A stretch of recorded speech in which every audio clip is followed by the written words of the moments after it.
Lockdown 2, and sequels are rarely better, but at least this one promises to be shorter. How are you? How are you feeling?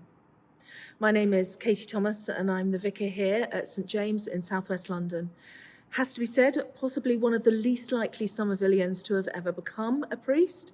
If you'd known me at Somerville, I was more likely to have offered you a glass of southern comfort than any spiritual comfort, but life can surprise us. And I'm here tonight to give 3 very short ideas on how we make the next episode of COVID-19 a little bit more bearable, all drawn from monastic wisdom. And the first is count your treasure. Not your money. Few students have much of that to count, I know, but your treasure. In Ignatian tradition, that's the good in your life, from the really big things, like you're alive, you can breathe, to the smaller and the more specific things. The roof over your head, the food in your cupboard, the way the sunshine made the leaves on the tree just blaze this afternoon. Something you've read that inspired you, maybe inspired you to write your own book. Or something you've watched. And if you haven't seen The Queen's Gambit on Netflix, it's one I recommend for this lockdown. Then just make a note each and every day of what is the good and give thanks. Modern science actually backs this up. It says by focusing on the good, you are able to improve your immune system, increase your resilience to stress, raise your self-esteem, and lower your blood pressure. So this is a really good description for what we need to be doing right now.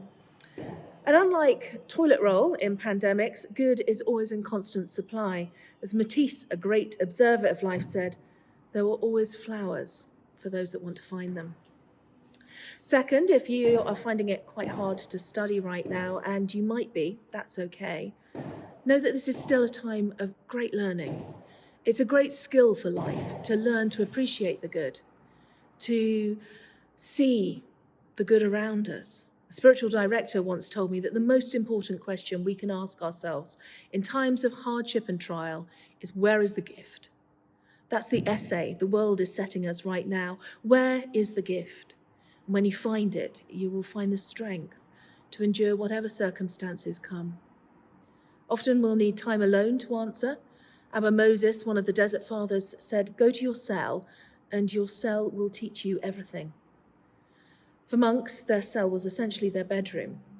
And that description of a bedroom, I think, can ring true for many of us recently, in that it can feel like we're being locked down and locked in. But the cell for monks was never a punishment.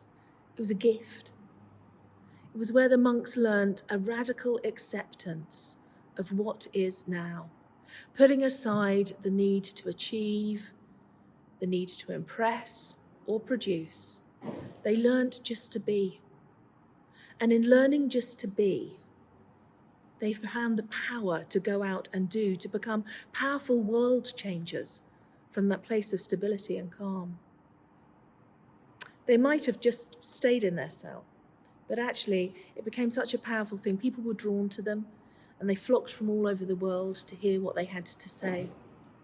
And that leads to my final word, which is connection. First, we treasure the good, then we learn what we can, and then we connect. On particularly bad days, when you need comfort or you feel particularly alone, don't wait for others to contact you. Reach out and contact somebody else. You never know, they might be feeling exactly the same way.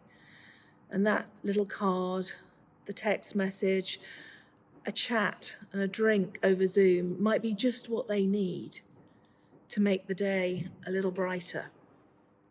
So TLC, commonly known as tender loving care, it's also what my words stand for. Treasure the good, learn all you can, connect with others. I think that's the way we take care of ourselves during this time, and the way that we can care for others too.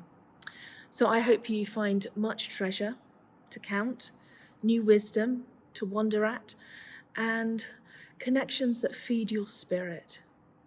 And I hope that, as you can hear here in the church, there's fireworks going off all around us. I hope that this lockdown goes with a bang that produces brilliant and beautiful light for you, so that we emerge stronger and better for it. God bless you all.